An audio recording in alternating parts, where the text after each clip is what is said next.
ओम पूर्णमदः पूर्णमिदं पूर्णात् पूर्णमुदच्यते पूर्णस्य पूर्णमादाय पूर्णमेवावशिष्यते। ओम शांति ही शांति ही शांति ही।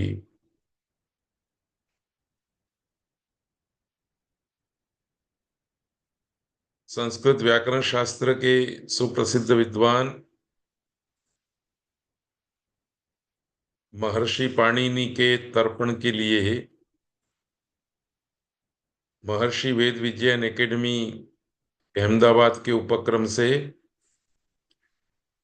गुजराती भाषा और प्राच्य विद्या के सुप्रसिद्ध विद्वान स्वर्गीय प्रोफेसर भोगीलाल सांडेश्वरा की स्मृति में प्रायोजित अष्टाध्यायी के 84 घंटे के पाठ सत्र में आज 27वां व्याख्यान है।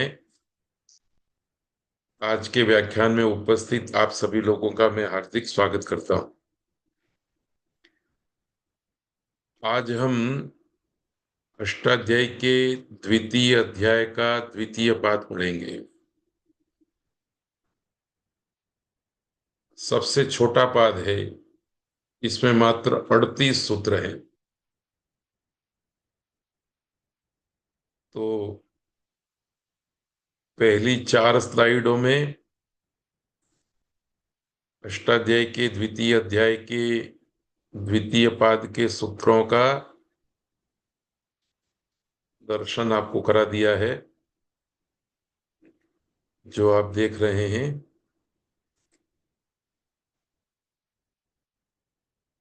इस तरह से इस पाद में 38 सूत्र हैं। इनमें से हम 19 सूत्रों का अध्ययन करेंगे।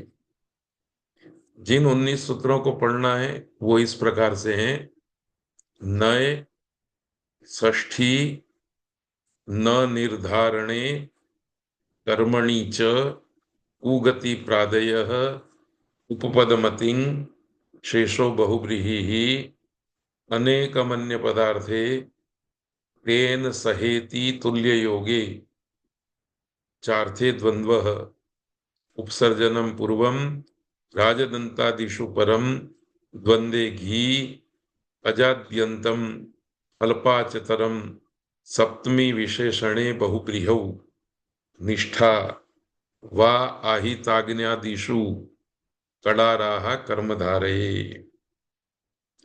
इस प्रकार हम नियत किए हुए 19 सूत्रों को पढ़ेंगे। सबसे पहला सूत्र है नय।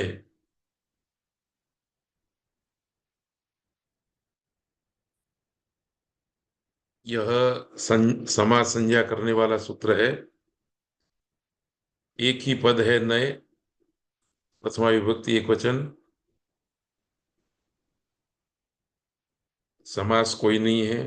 ऊपर से अनुवृत्ति पूर्ववत तत्पुरुषः विभाषा सह सुपा समासः की आ रही है। सूत्र का अर्थ है नय सुबंतम समर्थेन सुबंतेन सह विकल्पेन समस्यते तत्पुरुषश्च समासो भवति। नय इस अव्यय का समर्थ सुबंत के साथ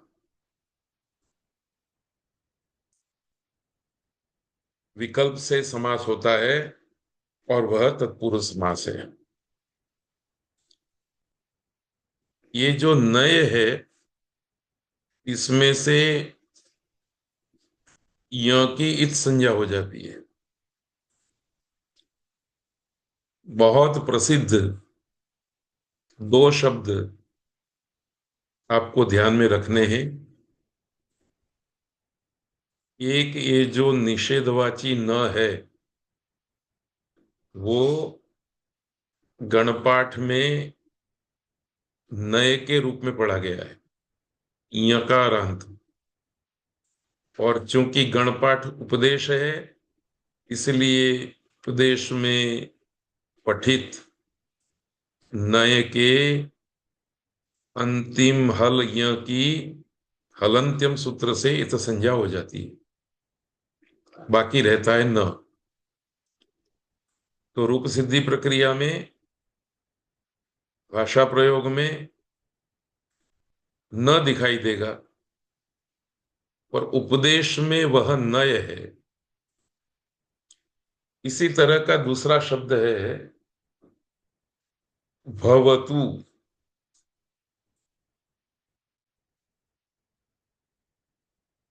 जो पुल्लिंग में भवान के रूप में प्रयुक्त होता है और स्त्रीलिंग में भवती के रूप में प्रयुक्त होता है। तो व्याकरण शास्त्र में गणपाठ के अंदर भवत शब्द नहीं है, परंतु भवतु उकारांत शब्द है। और चूंकि गणपाठ उपदेश है, इस उपदेश में भवतु शब्द का पाठ किया गया है। अनुनासिक है, इसलिए उपदेशे अज अनुनासिक इत, उपदेश में अनुनासिक अच की इत संज्ञा हो जाती है। इस सूत्र से उ की इत संज्ञा हो जाएगी। इत संज्ञा के कारण लोप हो जाएगा। लोप का मतलब अदर्शन हो जाएगा। बाकी रहेगा भवत। इस भवत की रूप सिद्धि प्रक्रिया में, रूप सिद्धि प्रक्रिया में इस भवत शब्द से ही कार्य आरंभ होगा। तो गणपाठ के अंदर उपदेश अवस्था में भवतु शब्द है। भवत नहीं, उ की संज्ञा होकर के भवत बनता है, भवत रहता है। और उस भवत का पुल्लिंग में भवान, भवंतो, भवंतः रूप चलता है। ये भवत शब्द में जो ऊ डाला और भवतु इस प्रकार का गणपाठ में उपदेश किया, उसका उद्देश्य ये है कि भवतु शब्द में से उ की इत संज्ञा हो जाने के कारण भवत शब्द उ इत संज्ञक वाला बनेगा। और उ इत संज्ञक वाले शब्दों से स्त्रीलिंग में ई प्रत्यय होता है, इसलिए भवत शब्द का स्त्रीलिंग में रूप बनता है भवती। और भवती, भवत्यो, भवत्यः इस प्रकार से रूप चलते हैं। तो ये दो शब्द कम से कम आपको याद रखने हैं। एक निषेधवाचक न, और आप इस अर्थ को कहने वाला भवत शब्द है। ये दोनों गणपाठ नाम के उपदेश में नय के रूप में और भवतु के रूप में पठित है। तो सूत्र का अर्थ है नय इस अव्यय का किसी भी समर्थ सुबंत के साथ विकल्प से समास हो जाएगा और वह तत्पुरुष समास है। तो विग्रह वाक्य बनेगा न ब्राह्मण बराबर अब्राह्मण। न प्लस सु, ब्राह्मण प्लस सु, दोनों सुबंत हो गए। तो न इस अव्यय सुबंत का ब्राह्मण सु इस सुबंत के साथ समास हो गया। उस समास की तत्पुरुष संज्ञा है। समास हो गया, तत्पुरुष संज्ञा हो गई, तो शब्द बना अब्राह्मण। तो यहाँ एक प्रश्न स्वाभाविक है कि न ब्राह्मण शब्द बनना चाहिए, अब्राह्मण क्यों बना? तो आपको याद रखना है नय इस अव्यय का जब हम किसी समर्थ सुबंत के साथ समास कर लेंगे, उसके बाद दो सूत्रों का स्मरण रखना है। एक है न लोपो नयः, ये छठे अध्याय के तीसरे पाद में आएगा। दूसरा सूत्र है तस्मान नुडची। ये न लोपो नयः के बाद आने वाला सूत्र है, अभी दूर है हमारे पढ़ाई से, पर स्मरण कर लेना जरूरी है, ध्यान कर लेना जरूरी है। तो न लोपो नयः सूत्र का अर्थ है नय के नकार का लोप होता है। समास के नकार के समास में जब न अव्यय प्रयोग में आएगा तो उस न का लोप होता है। न का लोप होता है का मतलब ये है कि न वर्ण का लोप होगा, अ बाकी रहेगा। तो अब्राह्मण में न ब्राह्मण समास हुआ, न में से न चला गया तो बाकी रहा अब्राह्मण। इस प्रकार के अनंत शब्द बनेंगे। न सत्यम असत्यम, न विद्या अविद्या इत्यादि। दूसरा सूत्र है तस्मान नुडची। नए समास में जब भी आप न के साथ किसी का समास करेंगे तो न के न वर्ण का, हलंत न वर्ण का लोप कर देना है। उसके बाद ये सूत्र प्रवृत्त होगा तस्मान नुडची। यह सूत्र कहता है कि जिस नकार का आपने लोप किया है और अ बाकी रखा है, उस अ से उत्तर में यदि अच है तो उसको नुट आगम हो जाता है। तो तस्मान नुडची नुट आगम का विधि करता है। नुट में ट की संज्ञा होती है, इसलिए नुट आगम टित है, और टित होने के कारण जिसको कहा गया है उसके आदि में होगा। तो अच को नुटागम कहा गया है, तो अच के आदि में नुटागम हो जाएगा। नुट में से ऊ चला जाएगा, उपदेशे अजनुनासिक इत से ट की भी संज्ञा हो जाएगी हलंत्यम सूत्र से। इत संज्ञा के बाद लोप, लोप के बाद अदर्शन, ऊ भी चला गया, ट भी चला गया, बाकी रहेगा न। उदाहरण है न रीतम अनरीतम।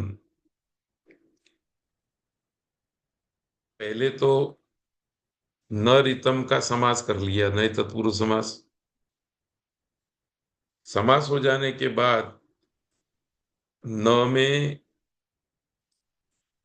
न इस व्यंजन का न लोपो नयः से लोप कर दिया गया, बाकी रहा अरितम। इतना हो जाने के बाद ये सूत्र आएगा और कहेगा कि जिस न का आपने लोप किया है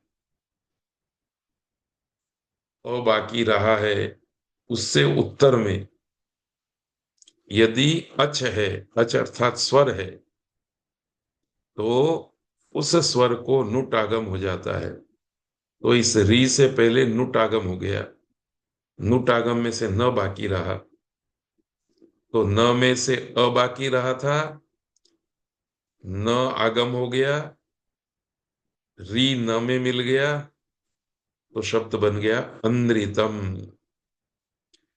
तो नए तत्पुरुष समास के दो प्रकार के रूप आपको भाषा में दिखाई देंगे। यदि न के बाद व्यंजन वर्ण है तो न ब्राह्मण, अब्राह्मण, न सत्यम असत्यम इत्यादि के रूप में। और यदि न के साथ जुड़ने वाला शब्द अजादि है, स्वरादि है, तो न का तो लोप हो ही जाएगा, पर स्वरादि शब्द के आदि में एक न और बढ़ जाएगा। जैसे अनृतम, न आदि, न आदि ही, अनादि ही, न आत्मा, अनात्मा। इस प्रकार से दो प्रकार के शब्द नए समास वाले बनेंगे। तो ये भाषा में प्रसिद्ध समास है और दो ही प्रकार के रूप बनते हैं। इतना ध्यान रख करके आगे बढ़ेंगे। अब सूत्र आया षष्ठी। ये छोटा सा सूत्र है, पर इस सूत्र के प्रयोग सबसे ज्यादा भाषा में होते हैं। प्रथमा विभक्ति एक वचन का पद है षष्ठी, समास नहीं है। ऊपर से अनुवृत्ति पूर्ववत तत्पुरुष विभाषा सुप सह सुपा समास की आ रही है। सूत्र का अर्थ है षष्ट्यंतम सुबंतम समर्थैः सुबंतैः सह विकल्पेन समस्यते तत्पुरुषश्च समासो भवति। षष्ट्यंत सुबंत का समर्थ सुबंत के साथ विकल्प से समास होता है और वह तत्पुरुष समास होता है। केवल मात्र सूत्र में षष्ठी पद पड़ा हुआ है। सूत्र के अर्थ में भी षष्ठ्यंतम इस पद को ही डालना है। बाकी अनुवृत्ति से आने वाले पदों का जो वाक्य बना है पहले से ही वही वाक्य पुनरुक्त करना है। इस दृष्टि से समास के सूत्रों का अर्थ अत्यंत सरल है। एक बार यदि आपने ध्यान कर लिया तो उदाहरण है राज्य पुरुष राजपुरुष। राज्य है ये षष्ट्यंत पद है, इसका पुरुष इस सुबंत के साथ समास हो गया, शब्द बन गया राजपुरुष।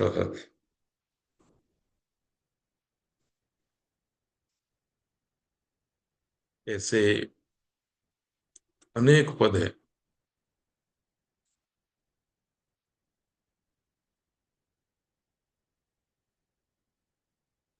इस सूत्र में जो विशेष बात है वो याद रखने जैसी है। पहली बात तो क्योंकि यह सूत्र किसी भी षष्ट्यंत सुबंत का किसी भी समर्थ सुबंत के साथ विकल्प से समास करता है, अर्थात समास किए जाने वाले दो पदों का कोई निश्चित परिगणन नहीं किया गया। जैसे द्वितीयाश्रितातीत में द्वितीयांत पद का श्रित वगैरह नियत शब्दों के साथ ही समास कहा गया, ऐसा यहां नहीं। इसलिए किसी भी षष्ट्यंत का किसी भी सुबंत के साथ समास हो जाता है। इस कारण से संस्कृत भाषा में सर्वाधिक प्रयोग में लाया जाने वाला यही षष्ठी तत्पुरुष समास है। इतने व्यापक प्रयोग स्थलों में जो कुछ अपवाद हैं उनके लिए आचार्य पाणिनि ने 2-2-9 से लेकर के 2-2-16 तक सूत्र कहे। उनमें से कुछ प्रमुख सूत्रों को हम देखेंगे, बाकी के सूत्रों को अभी अलग करके रखेंगे। भविष्य में अवसर आएगा तब उन सूत्रों पर विचार करेंगे। तो आपको ये याद रखना है कि षष्ठी सूत्र से होने वाला समास बहुत व्यापक है, पर उसके कुछ अपवाद भी हैं। इन अपवादों में पहला अपवाद अथवा निषेध जहां षष्ठी तत्पुरुष समास नहीं होता है ये है न निर्धारणे। इस समास संज्ञा का निषेध करता है। न अव्यय पद है, निर्धारणे सप्तमी विभक्ति एकवचन, समास नहीं है किसी भी पद में, अनुवृत्ति पूर्ववत है। सूत्रार्थ है निर्धारणे वर्तमानम षष्ट्यंतम सुबंतम समर्थेन सुबंतेन सह न समस्यते। जब समास संज्ञा नहीं होती तो तत्पुरुष संज्ञा भी नहीं होती। क्योंकि जिसकी समास संज्ञा होगी उसी की तत्पुरुष संज्ञा होने वाली थी। तो तत्पुरुष का अनुवृत्ति आ रही है प्रवाह से, पर उसका उपयोग सूत्रार्थ में करने की जरूरत नहीं है। सूत्रकार फिर से एक बार देख लेते हैं। निर्धारण में वर्तमान षष्ट्यंत सुबंत का समर्थ सुबंत के साथ समास नहीं होता है। षष्ट्यंत सुबंत का समर्थ सुबंत के साथ समास होता है, ऐसा षष्ठी सूत्र ने कहा। इस सूत्र ने कहा कि भाई देखो, यदि निर्धारण में षष्ठी विभक्ति आई है तो समास नहीं होगा। उदाहरण दिया गया, मनुष्याणाम क्षत्रियः शूरतमः। तो मनुष्याणाम क्षत्रियः, इसका मनुष्याणाम षष्ठी बहुवचन, क्षत्रियः प्रथमा विभक्ति एकवचन, समास नहीं होगा। क्योंकि मनुष्याणाम में जो षष्ठी विभक्ति है वह निर्धारण में षष्ठी है। ये निर्धारण क्या होता है? सबसे पहले तो आप ये याद कर लीजिए कि षष्ठी विभक्ति संबंध में होती है, एक बात। दूसरी बात याद करिए कि निर्धारण में भी षष्ठी विभक्ति होती है। यद्यपि पाणिनि व्याकरण की दृष्टि से निर्धारण में षष्ठी और सप्तमी दोनों विभक्ति हो सकती है, पर अभी सप्तमी का प्रसंग नहीं है, षष्ठी का प्रसंग है। इसलिए दूसरी बात आपको याद रखनी है कि जैसे संबंध में षष्ठी होती है, ऐसे निर्धारण में भी षष्ठी होती है। षष्ठी दो जगह पर होगी, संबंध में भी और निर्धारण में भी। ये निर्धारण क्या है? तो ऐसे बताया जाता है कि जाति, गुण अथवा क्रिया के द्वारा किसी समुदाय में स्थित अनेकों में से किसी एक का पृथक करना निर्धारण कहा जाता है।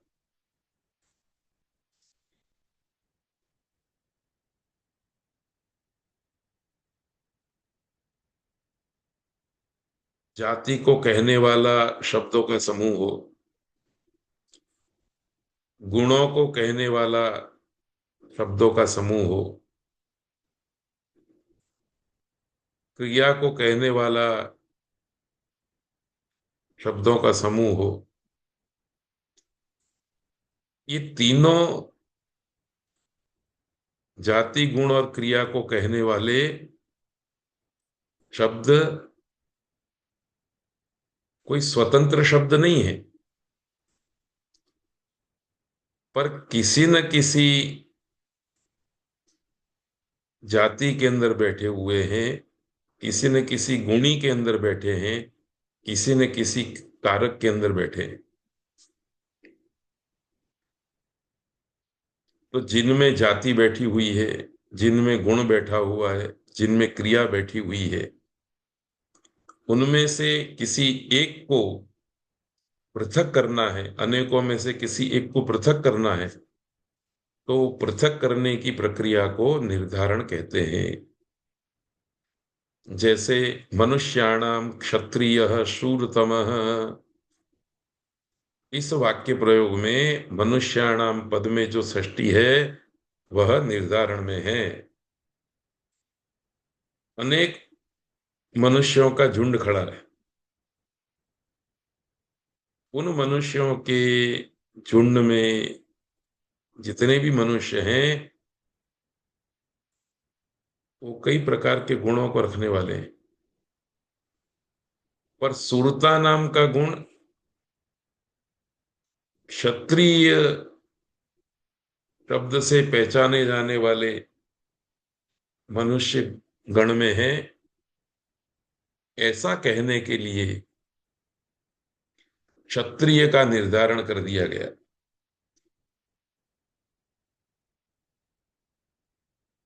तो मनुष्याणाम क्षत्रियः शूरतमः, मनुष्यों में क्षत्रिय शूरतम होते हैं। तो मनुष्यों का जो समुदाय एकत्रित था उसमें शूरता के गुण के, जिसके अंदर शूरता का गुण देखा गया, उन क्षत्रियों को निर्धारित किया गया, क्षत्रियों का निर्धारण किया गया। और इस निर्धारण में, चूंकि मनुष्यों में से क्षत्रियों का निर्धारण किया गया है, इसलिए मनुष्यों में षष्ठी विभक्ति होगी। इस निर्धारण में होने वाली षष्ठी विभक्ति वाले सुबंत का समर्थ सुबंत के साथ समास नहीं होता है। तो मनुष्याणाम क्षत्रिय, ये समास नहीं होगा।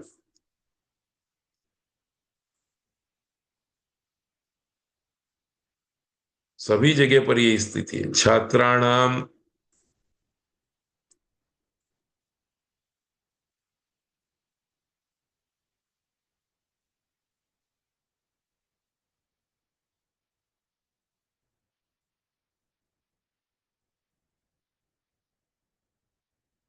छात्राणाम ज्येष्ठाः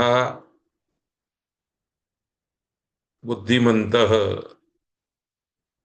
छात्रों में जो बड़े हैं वो बुद्धिमान हैं। तो छात्रों में से बड़ों का निर्धारण किया गया, बड़ों का निश्चय किया गया बुद्धिमान नाम के गुण के आधार पर। तो छात्राणाम ज्येष्ठाः, छात्राणाम में षष्ठी विभक्ति, ज्येष्ठाः में प्रथमा विभक्ति, समास नहीं होगा। तो जहां जहां निर्धारण में षष्ठी होगी वहां वहां समास नहीं करना है। ये हुई एक बात। दूसरी बात आपको याद रखनी है, कर्मणि च, यह सूत्र भी विषय से ध्यान में रखने जैसा है। यह भी निषेध करता है। कर्मणि एक ही पद है, सप्तमी विभक्ति एक वचन का, च अव्यय पद है। सूत्र का अर्थ है कर्मणि वर्तमानम षष्ट्यंतम सुबंतम समर्थैः सुबंतैः सह न समस्यते। कर्म में वर्तमान षष्ठी वाला सुबंत, षष्ट्यंत सुबंत समर्थ सुबंत के साथ समास को प्राप्त नहीं करता है, समास नहीं होता है। तो ये तीसरी बात हुई। पहली बात षष्ठी सूत्र के संबंध से याद रखनी है कि संबंध में जो षष्ठी विभक्ति होती है उसमें समास हो जाता है। निर्धारण में जो षष्ठी होती है उसमें समास नहीं होता है।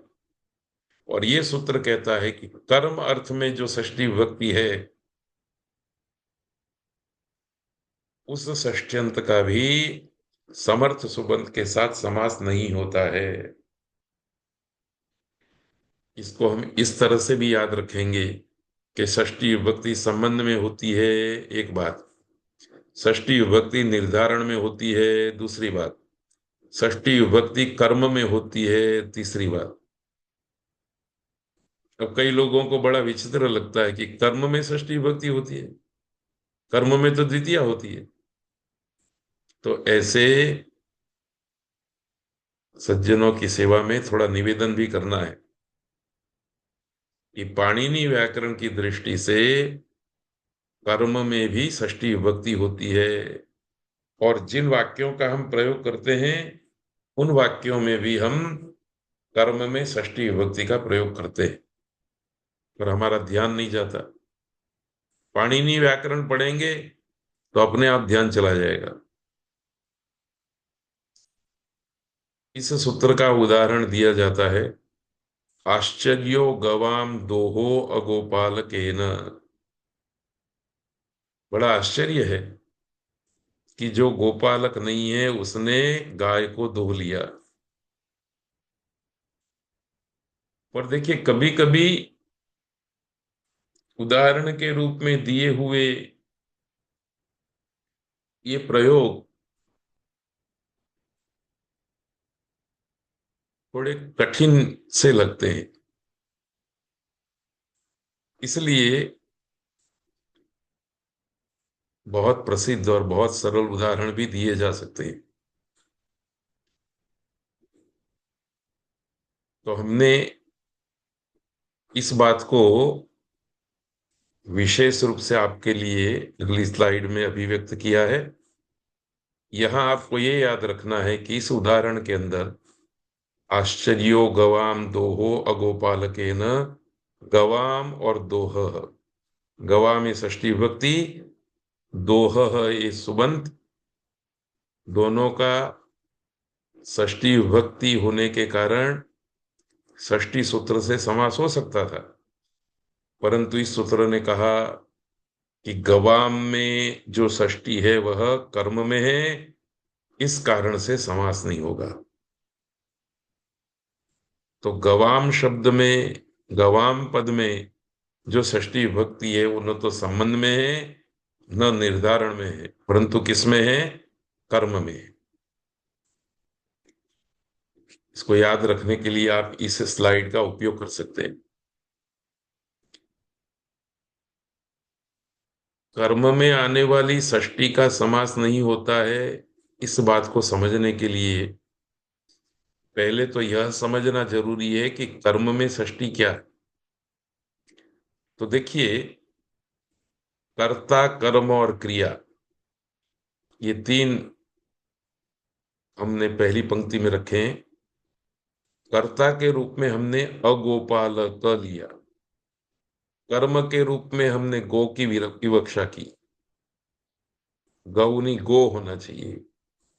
संस्कृत में गो शब्द है, प्रथमा विभक्ति एक वचन में गौहु बनता है, तो ये थोड़ा स्खलन है, इसको देख लीजिएगा।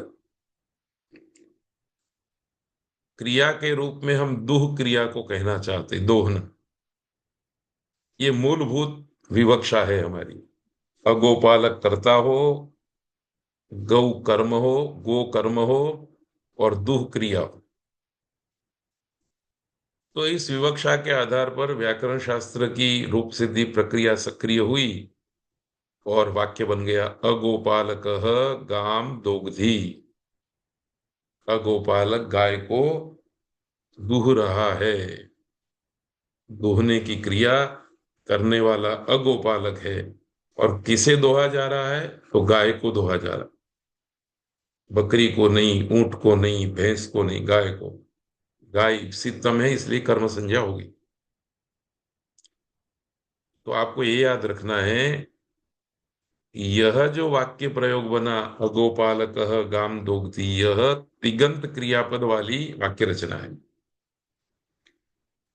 हमने पिछले पाठ में आपको ये बात भी बताई थी, पहले अध्याय के चौथे पाद की समाप्ति के अवसर पर, कि तिगंत क्रियापद संस्कृत में दो प्रकार का है, तिगंत और कृदंत। ये मूल मंत्र आपको याद रहेगा तो उसी के अनुसंधान में ये बात भी याद रहेगी। तो तिगंत क्रियापद का जब हम प्रयोग करेंगे तो वाक्य बन गया अगोपालक गाम दोग्धी।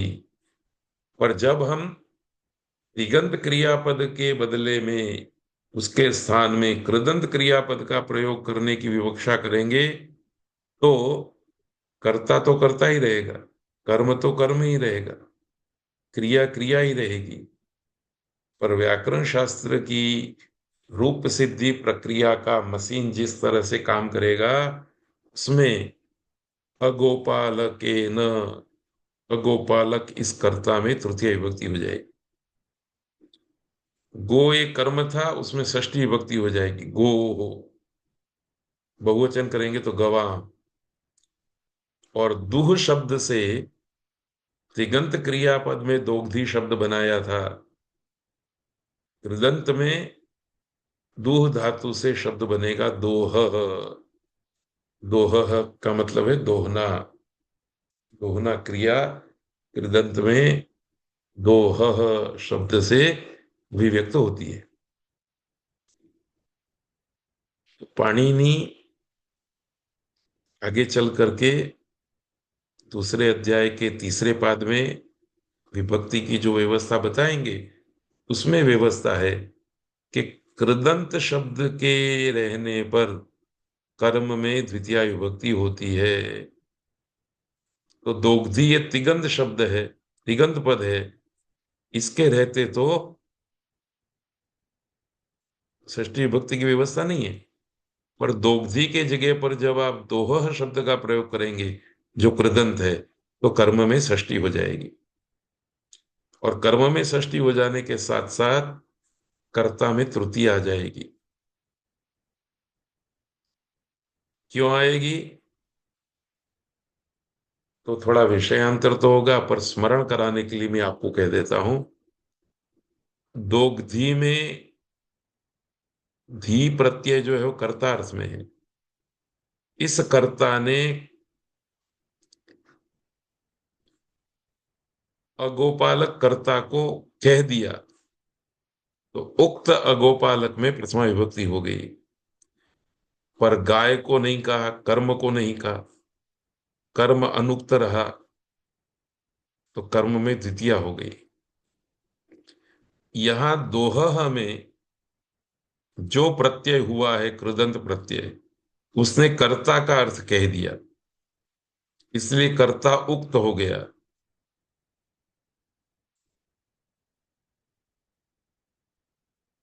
नहीं, माफ कीजिए,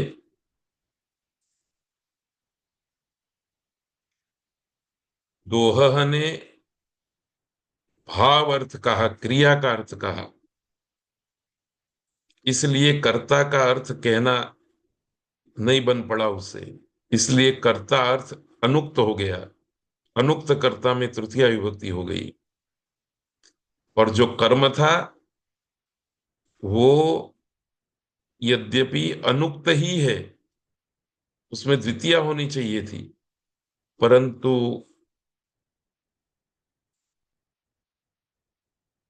एक विशेष सूत्र के द्वारा कृदंत शब्द के पर में रहने पर कर्म में षष्ठी विभक्ति होती है।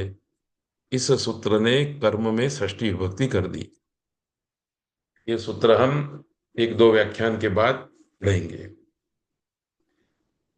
इस उदाहरण में समझ नहीं आता है तो ये देख लीजिए। कर्ता शिष्य है, कर्म वेद है, क्रिया पठ है। तिगंत क्रियापद का प्रयोग करेंगे तो पठति, उसका कर्म वेद, वेदम, कर्ता शिष्य, तो शिष्य वेदम पठति। परंतु पठति की जगह पर जब हम कृदंत क्रियापद के रूप में पाठक ऐसा शब्द प्रयोग करेंगे, टेक्निकली आप देखें तो पठति का अर्थ है पढ़ने की क्रिया करने वाला, और पाठक का अर्थ भी वही है, पढ़ने की क्रिया करने वाला। अभिव्यक्ति वैचित्र्य है। पठति तिगंत क्रिया है, पाठक है ये कृदंत है। दोनों का अर्थ तो एक ही रहता है, इसलिए पाठक को हम पठति इति पाठक ऐसा कह करके समझाते हैं। तो पाठक कृदंत है, इसलिए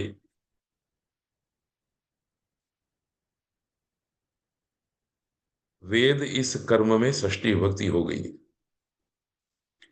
शिष्य वेदस्य पाठक, शिष्य जो है वो वेद का पाठक है, इस प्रकार का प्रयोग होगा।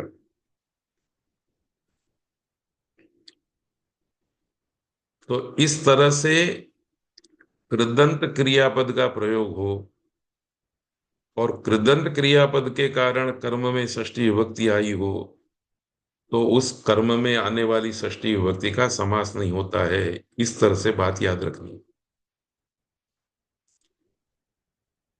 आगे का सूत्र है कुगति प्रादयः। इसमें कु एक शब्द है, गति दूसरा और प्रादयः तीसरा, तीनों का समास हुआ है। प्रादयः में प्र आदि येषान्ते प्रादयः, प्र है आदि में जिसकी, वो प्रादयः गण है, प्रादि गण है। कु शब्द है और गति एक संज्ञा है। तीनों को मिला करके शब्द बन गया कुश्च गतिश्च प्रादयश्च कुगति प्रादय। तो प्रादय में बहुब्री समास, कुश्च गतिश्च प्रादयश्च में द्वंद्व समास, दो समास है कुगति प्रादय शब्द में, इसलिए बहुब्रीहि गर्भ द्वंद्व ऐसा कहा जाता है। सूत्र का अर्थ है कु शब्द एक, गति संज्ञक शब्द दो और प्रादय तीन, प्रादिगण में पठित शब्द। इन तीन सुबंतों का समर्थ सुबंत के साथ नित्य समास होता है और उसकी तत्पुरुष समास संज्ञा होती है। नित्य समास का मतलब है विग्रह वाक्य नहीं बनेगा, इसलिए इस सूत्र में विभाषा की अनुवृत्ति नहीं आ रही, ऊपर से नित्यम की अनुवृत्ति आ रही है। विभाषा को रोक लिया गया, उसकी जगह पर नित्यम शब्द को रखा गया है। तो फिर से एक बार सूत्रार्थ देख लेते हैं। कु इस शब्द का सुबंत समर्थ के साथ समास हो जाता है। गति संज्ञक जितने भी शब्द हैं उनका सुबंत के साथ समास हो जाता है। और प्रादिगण में प्र परा उप अनु इत्यादि जो निपात पढ़े गए हैं उनका भी समर्थ सुबंत के साथ समास हो जाता है। पर यह समास नित्य समास है। नित्य समास का मतलब यह है कि विग्रह वाक्य नहीं बनेगा, जब भी बनेगा तो समास ही बनेगा। वाक्य में आप प्रयोग करना चाहेंगे तो समास वाला पद ही प्रयुक्त होगा, उसका विग्रह वाक्य आप प्रयोग नहीं कर सकते। उदाहरण दिया गया कुपुरुषः। अब देखिए, परीक्षा करने के लिए कोई आपको पूछ सकता है कि कुपुरुषः का विग्रह वाक्य दीजिए। ऐसे ही गति संज्ञक का उदाहरण दिया गया है उररी कृत्य। उररी ये गति संज्ञक है, उसका कृत्य के साथ समास हो गया उररी कृत्य। दुष्पुरुषः, दुष ये प्रादिगण में पड़ा हुआ शब्द है, उसका पुरुष के साथ समास हो गया। इन तीनों उदाहरणों को देख करके यदि आपसे कोई पूछता है कि इनका विग्रह वाक्य दीजिए, तो आपको विग्रह वाक्य नहीं देना है, यह उत्तर देना है कि यह नित्य समास है। नित्य समास है इसलिए इनका विग्रह नहीं होता है। फिर भी मानो कि कोई आग्रह करे कि नहीं नहीं विग्रह बताइए, तो मैं आपको याद करा दूं, अश्वपद विग्रह आएगा। अपने पदों से नहीं, दूसरे पदों से विग्रह आएगा।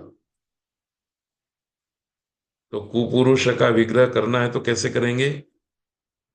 कुत्सितः पुरुषः कुपुरुषः, अथवा निंदितः पुरुषः कुपुरुषः। कु ये निंदा का वाचक है, उसको अर्थ, उस अर्थ को कहने के लिए हमने कुत्सितः शब्द का प्रयोग कर लिया, दूसरा शब्द ले आए, अश्व शब्द से उसका विग्रह दिया। अथवा निंदितः ये भी अश्व पद है, अपना पद नहीं है, दूसरा पद है।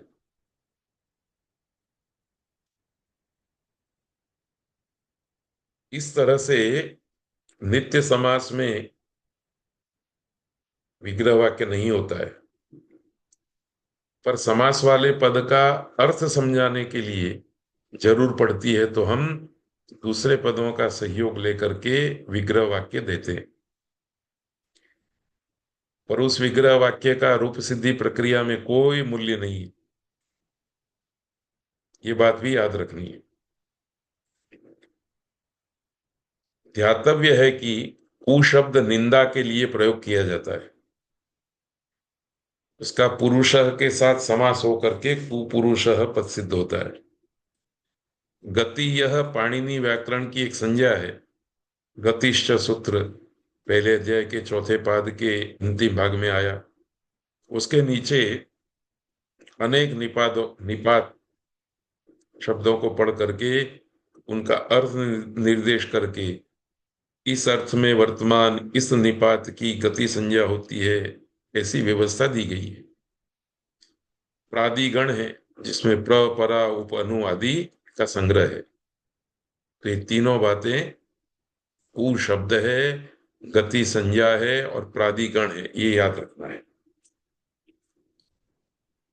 अब ये एक और सूत्र थोड़ा सा महत्व का है, उपपदम अतिंग। उपपदम प्रथमा विभक्ति एक वचन, तिंग प्रथमा विभक्ति एक वचन। न तिंग अतिंग न तत्पुरुष समास, जो आज हमने पढ़ा।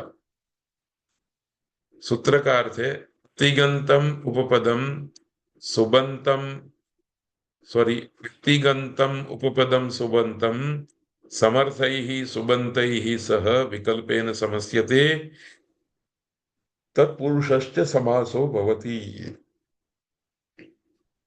तिगंत का मतलब है तिंग अंत में नहीं है जिसके, ऐसे उपपद सुबंत का समर्थ सुबंत के साथ विकल्प से समास होता है और वह तत्पुरुष समास होता है। उदाहरण है कुंभम करोति कुंभकार। अब ये आपको समझने के लिए सबसे पहले उपपद क्या है इसको समझना पड़ेगा। जब तक उपपद को आप नहीं समझेंगे तब तक इस सूत्र का अर्थ और उदाहरण भी आपकी समझ में नहीं आएगा। इसलिए देखिए, उदाहरण पर विचार बाद में करेंगे, पहले उपपद को समझ लेते हैं।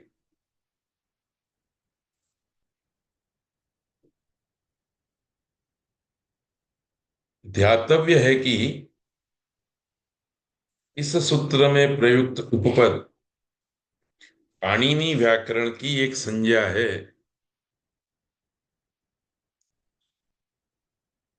दो, तत्रोपपदम सप्तमी स्थम, ऐसा एक सूत्र है तीसरे अध्याय के पहले पाद का 92वें क्रमांक का। यह सूत्र उपपद संज्ञा करता है। इस सूत्र का अर्थ है धातो हो, तीसरे अध्याय का पहला पाद, इस अधिकार के नीचे आने वाले जितने भी सूत्र हैं उन सूत्रों में सप्तमी विभक्ति से निर्दिष्ट जो पद है उसकी उपपद संज्ञा होती है।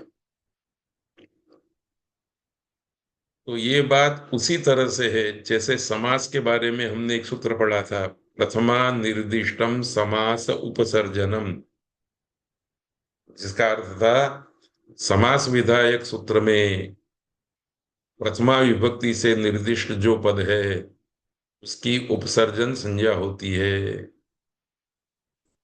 और उपसर्जन संज्ञा का फल मिलता है। ऐसे ही ये सूत्र है तत्रोपपदम सप्तमी स्तंभ। धातोः सूत्र के नीचे अर्थात पूरे तीसरे अध्याय में जिन जिन सूत्रों में जो जो पद सप्तमी विभक्ति से निर्दिष्ट हैं उन पदों की उपपद संज्ञा होती है। तो तीसरे अध्याय के दूसरे पद का पहला सूत्र है कर्मण्यन। इस सूत्र में कर्मणि पद सप्तमी विभक्ति से निर्दिष्ट है, अतः कर्म अर्थात कुंभम, कुंभम, इसकी उपपद संज्ञा हो गई। तो कुंभ प्लस अम अथवा कुंभम, इस द्वितीयांत की जब उपपद संज्ञा हो गई तो इस उपपद संज्ञा के फल के रूप में अण प्रत्यय का विधि करने वाला कर्मण्यन सूत्र सक्रिय हो जाता है और कहता है कि कर्म के उपपद में रहते धातु से अण प्रत्यय होता है। तो कुंभ प्लस अम, उसके साथ जो क्री धातु था उस क्री धातु से अण प्रत्यय की प्राप्ति हो गई। तो उपपद संज्ञा का पहला फल कर्मण्यन सूत्र से कुंभ प्लस अम क्री प्लस अण, इस तरह से अण प्रत्यय की प्राप्ति का है। जब कुंभ अम के साथ जुड़े हुए क्री धातु से अण प्रत्यय हो गया तो कुंभ अम क्री अण ये चारों समुदाय की उपपद मतिंग इस सूत्र से समास संज्ञा हो जाती है।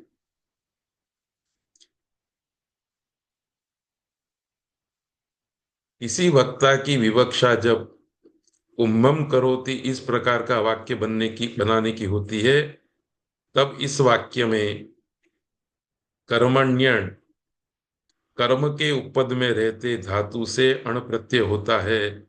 सूत्र प्रवृत्त होकर के कुंभम इस कर्म के उपपद में रहते क्री धातु से अण प्रत्यय का विधि करता है। मैं आपको याद दिला दूं, कुंभम करोति दिगंत वाक्य रचना है और कृदंत करने के लिए आप जाएंगे तो कर्मण्यन सूत्र आपको अण प्रत्यय उपलब्ध कराएगा, अण प्रत्यय की प्राप्ति कराएगा और शब्द बनेगा कुंभकार। तो व्याकरण शास्त्र की दृष्टि से कुंभकार कहो चाहे कुंभम करोति कहो, दोनों का अर्थ एक ही है। फर्क इतना है कि कुंभम करोति ये तिगंत रचना है और कुंभकार है एक कृदंत रचना है। तो इस तरह से कुंभ प्लस अम क्री प्लस अण यह स्थिति बनती है, तब उपपद मतिंग सूत्र उपस्थित होता है और कहता है कि कुंभ प्लस अम इस उपपद का तिंग अंत में नहीं है ऐसे समर्थ के साथ समास हो जाता है, तो क्री के साथ समास हो गया। आप यह इस तरह से भी विचार कर सकते हैं कि क्री के बाद आप अतिंग प्रत्यय लाएंगे तो समास हो जाएगा, तिंग प्रत्यय लाएंगे तो समास नहीं होगा। तो करोति बनाएंगे तो समास नहीं होगा, कृदंत प्रत्यय लाएंगे तो समास हो जाएगा। पर कृदंत प्रत्यय की अवस्था में भी उपपद के साथ समास होगा। कुंभ अम ये उपपद है, कैसे उपपद में है? तो उप मतलब समीप, पद मतलब पद पास में पढ़ा गया है इसलिए उपपद है, ऐसा अर्थ मत लेना आप, नहीं तो गड़बड़ हो जाएगा। उपपद ये पाणिनि की संज्ञा है, पाणिनि मुंह से बोल रहे हैं उपपद, हमको अर्थ लेना है तत्रोपपदम सप्तमी स्थम। धातो हो सूत्र, धातो हो इस अधिकार सूत्र के नीचे जितने भी सूत्र हैं उन सूत्रों में सप्तमी विभक्ति से निर्दिष्ट जो पद है, सॉरी, हाँ, सप्तमी विभक्ति से निर्दिष्ट जो पद है उसकी उपपद संज्ञा होती है। तो कर्मण्यन इस सूत्र में कर्मणि सप्तमी अंत है, इसलिए कर्मणि इस शब्द से अभिव्यक्त होने वाला जो भी घटक है उसकी उपपद संज्ञा हो जाएगी। तो कुंभ प्लस अम इसकी उपपद संज्ञा है।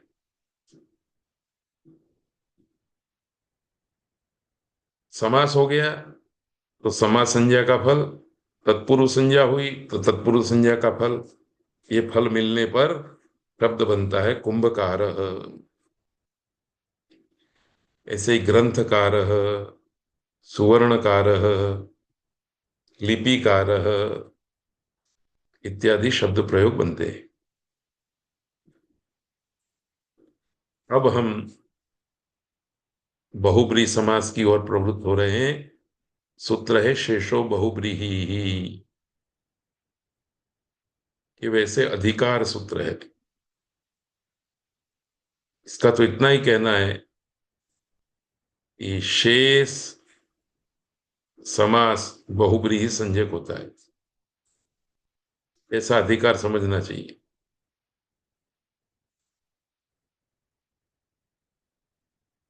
उदाहरण क्या है इसके? तो अभी तक जिन जिन पदों का समास किया, उन उन पदों से बाकी रहे हुए पदों का जब समास होगा तो वो बहुब्रीहि समास होगा। उदाहरण हम आगे ही देखेंगे। पर देखिए,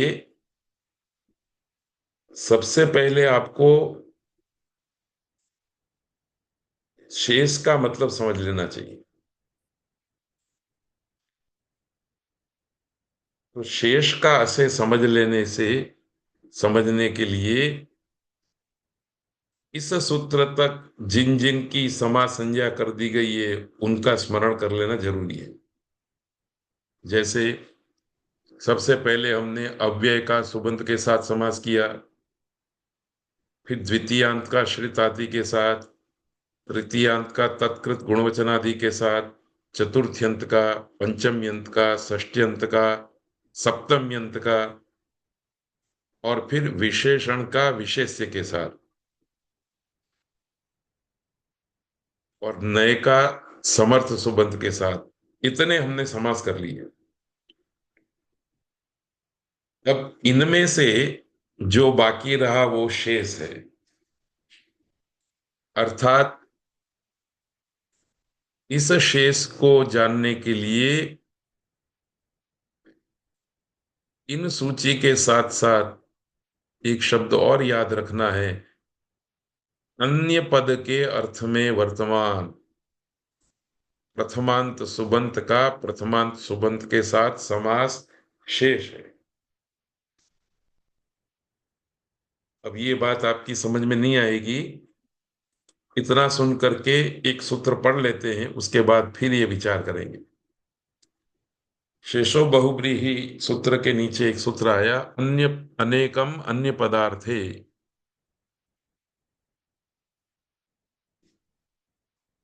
इसमें दो पद है, अनेकम और अन्य पदार्थे।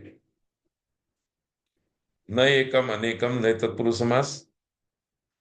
एकम के एक के कारण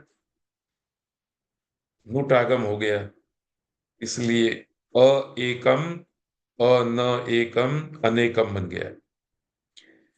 अन्य चादह पदम अन्य पदम, कर्मधारय समास। तस्य अर्थः अन्य पदार्थ, तस्मिन् अन्य पदार्थे। इस तरह से कर्मधारय गर्भ षष्ठी तत्पुरुष समास है।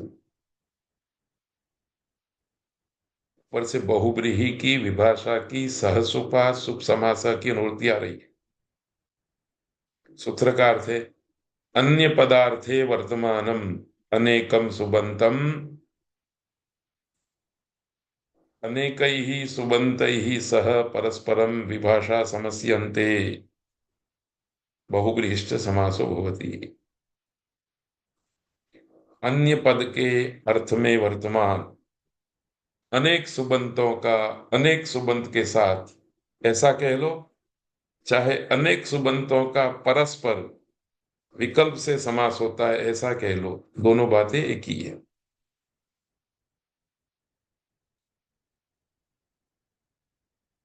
पीछे से हम बात करेंगे तो अनेक सुबंतों का परस्पर समास होता है और वह बहुब्रीहि समास है। कौन से अनेक सुबंत? तो अन्य पदार्थ में वर्तमान, दूसरे नहीं। इसका मतलब यह है कि अब तक जितने भी समास किए, उन समासों में जो दो पद आए, वो दो पद अपना अपना अर्थ कहने वाले थे।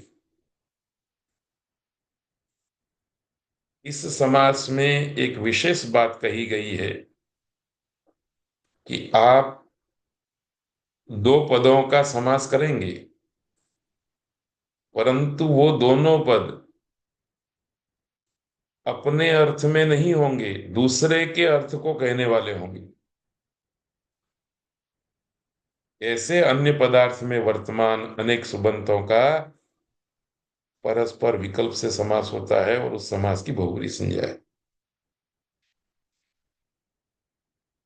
उदाहरण बहुत व्यापक हैं इस सूत्र के।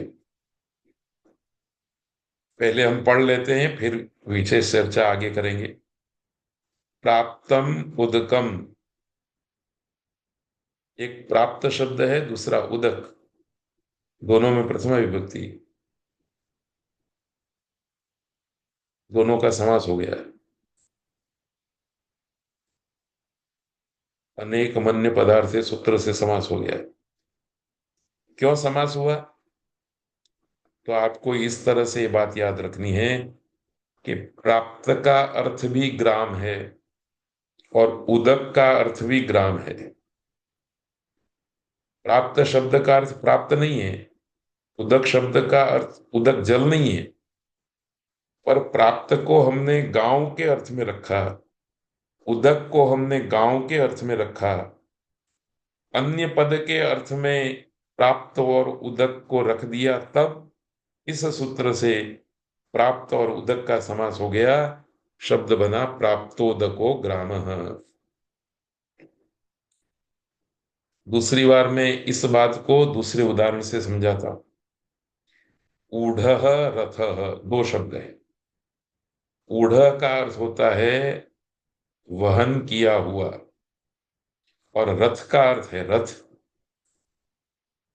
पर ऊढ़ का जो अर्थ था वहन करना, वहन किया हुआ, उस अर्थ को छोड़ करके हमने इस ऊढ़ शब्द को अनड्वान के अर्थ में नक्की किया, बैल के अर्थ में निश्चित किया, और रथ को भी बैल के अर्थ में ला करके रखा।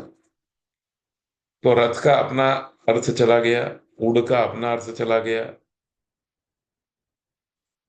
अनड्वान रूपी, बैल रूपी एक अन्य अर्थ आ गया। ये अन्य अर्थ आने के कारण ऊढ़ और रथ का समास हो गया, शब्द बना ऊढ़ रथ।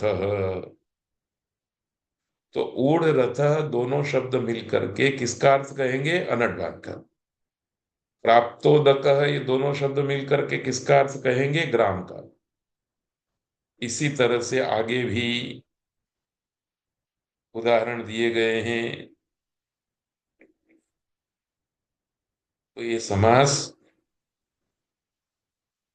पाणिनि व्याकरण के सूत्र के द्वारा जिस प्रकार से उपदिष्ट हुआ है, उसको समझने के लिए अपने दिमाग में यह बात बिठानी होती है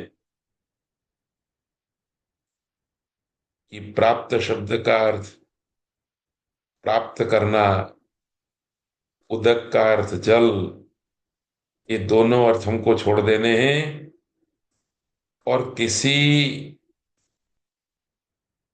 तीसरे अर्थ की परिकल्पना करनी है। तीसरे अर्थ में प्राप्त को भी और उदक को भी बिठाना है। आप चाहें तो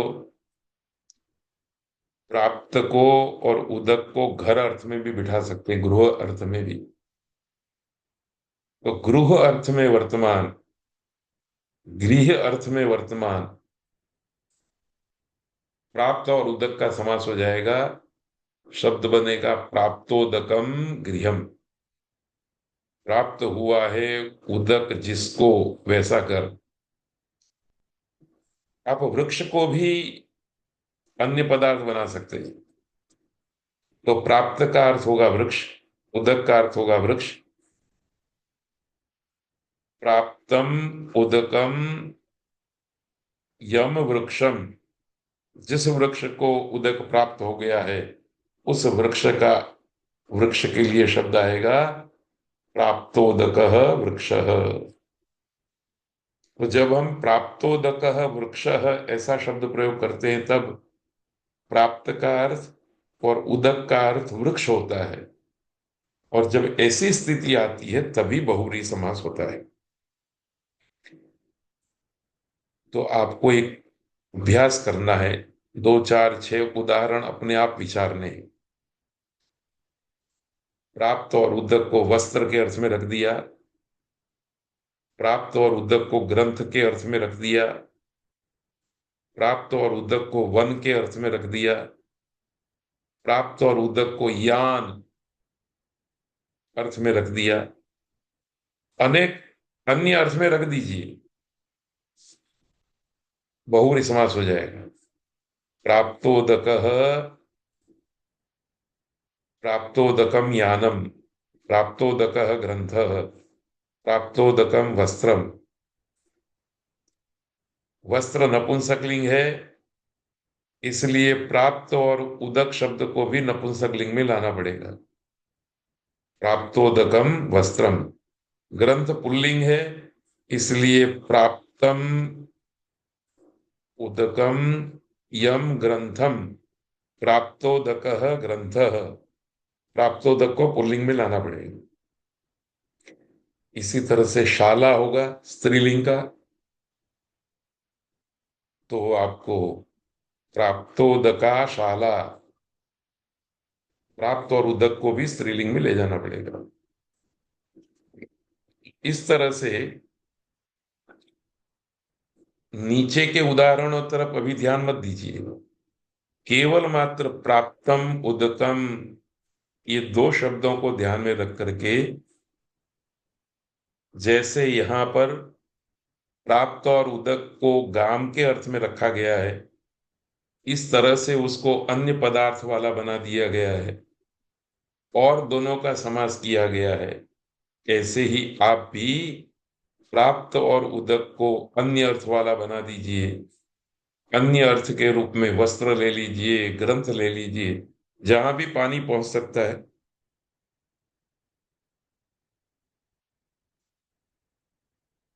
ऐसे कुछ उदाहरण आप विचारेंगे और इस सूत्र को लगाएंगे तो ये सूत्र सरलता से समझ में आ जाएगा। और ये यदि आपके समझ में आ गया तो संस्कृत संभाषण में आने वाली बहुत सारी बाधाएं अपने आप दूर हो जाएंगी।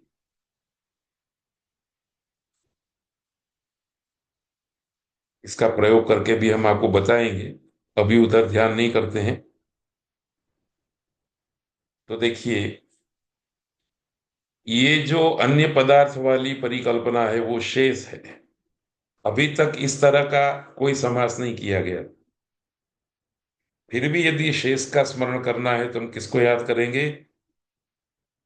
अव्यय का सुबंध के साथ समास कह दिया गया, द्वितीयांत का श्रित आदि के साथ, तृतीयांत का तत्कृत के साथ, चतुर्थ्यंत का, पंचम्यंत का, षष्ट्यंत का, सप्तम्यंत का, विशेषण विशेषी का, नय का समर्थ सुबंध के साथ।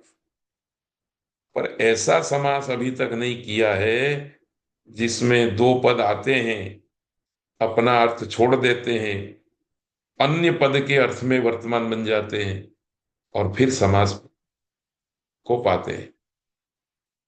तो शेष का सीधे सीधा अर्थ यह है कि उन दो पदों का आपस में समास हो जाएगा जो दो पद अन्य अर्थ में वर्तमान है। एक और बात याद रखने की है कि ये दो पद का ही समास नहीं होता। आपका जितना भी शक्ति सामर्थ्य है, आप 4 पद, 6 पद, 10 पद, 100 पद, जितने भी पद लाने ले आइए। आपको क्या करना है? जितने पद आपने इकट्ठे किए हैं उन पदों का अपना अर्थ छुड़वा करके एक अन्य पद के अर्थ में आपको उसको रख देना है। जैसे ही आपने अन्य पद के अर्थ में रख दिया, ऐसे ही 2 शब्द, 4 शब्द, 6 शब्द, 10 शब्द, उनका परस्पर बहुव्रीहि समास हो जाएगा। तो ये संस्कृत भाषा की अनेक विशेषताओं में एक विशेषता के रूप में बहुव्रीहि समास है और इस दृष्टि से बड़ा अद्भुत है। बाणादि का काव्य, कादंबरी, हर्षचरित आदि, ये जो गद्य काव्य है उन गद्य काव्यों में जो सौंदर्य है, जो रसिकता है, उसका कारण भी बहुब्रीहि समास है। और एक बात और भी मैं कहना चाहूंगा, जगत की किसी भी वस्तु को, किसी भी प्राणी को, किसी भी मनुष्य को आप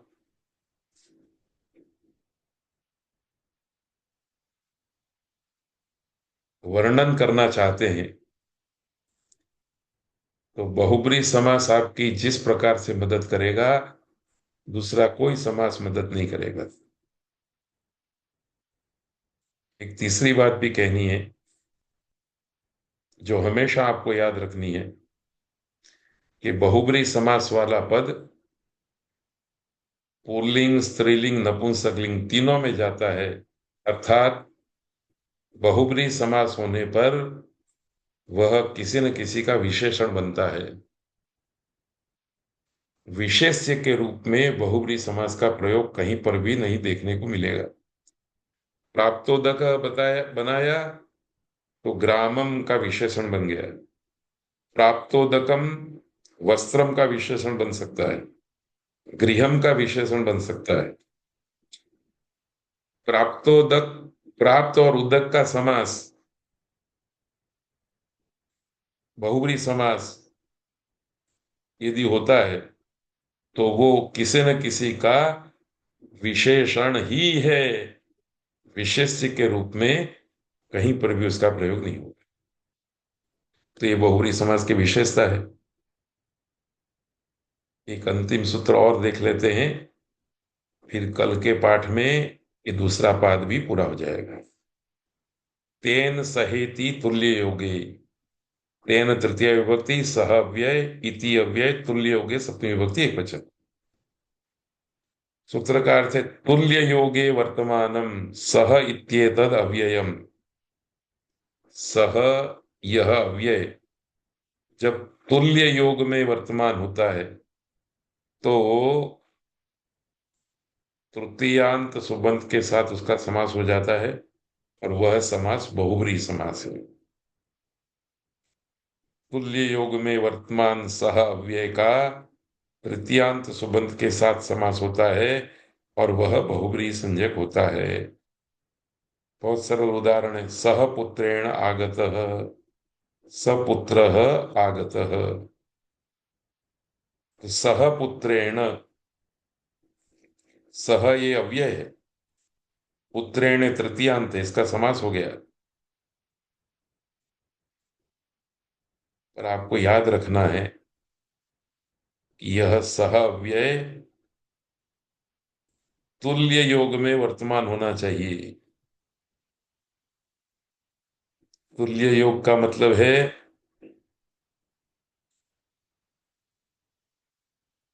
आने वाले का और पुत्र का समान योग होना चाहिए।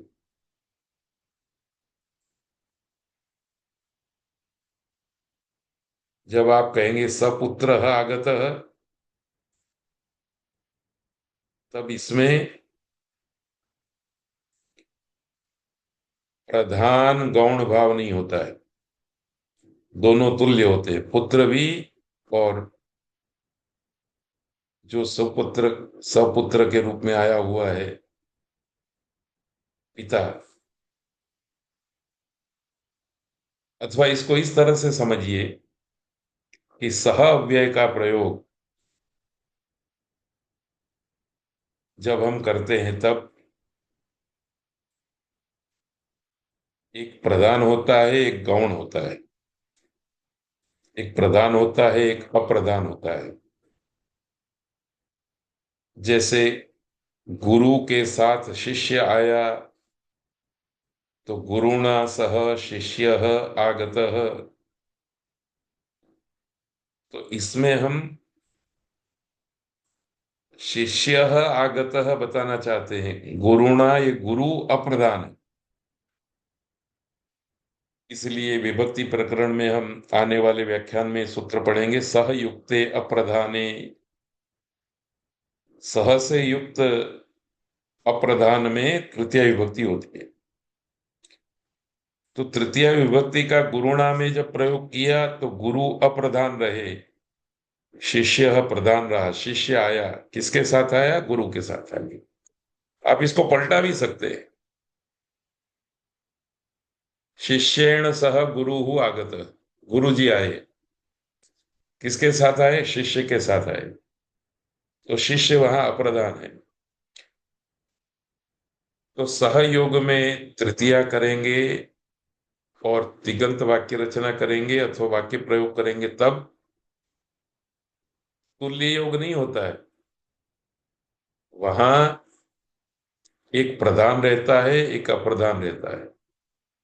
जिससे हम तृतीया करते हैं वो अप्रधान होता है, उसी के साथ सह अव्यय जुड़ता है। और ये सूत्र कहता है कि जब सह तुल्य योग में हो,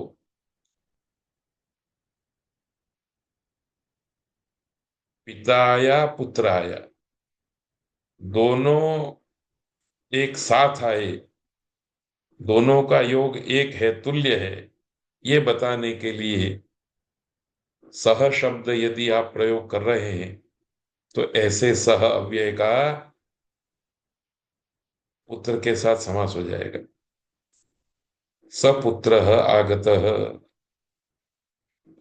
तो ये थोड़ा सा अर्थभेद, सूक्ष्म अर्थभेद है, इसकी तरफ आपका ध्यान रख जाना चाहिए। तो सपुत्र, सविभक्तिक,